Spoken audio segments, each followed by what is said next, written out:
Client-server architecture. Client-server network is a network model designed for the end users called clients, to access the resources such as songs, video, and much more. From a central computer known as server. The central machine is called as server while all other computers in network are called clients.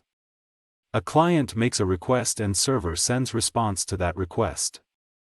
A server is responsible for managing all the resources such as files, directories, printers. Client-server network has more security and privacy as compared to peer-to-peer network. Advantages of client-server network: it is very secure and has more privacy and user authentication. It gives a better performance. It has a centralized backup facility. Client-server network is very reliable. Disadvantages of client-server network. Disadvantages of client-server network: it requires professional administration.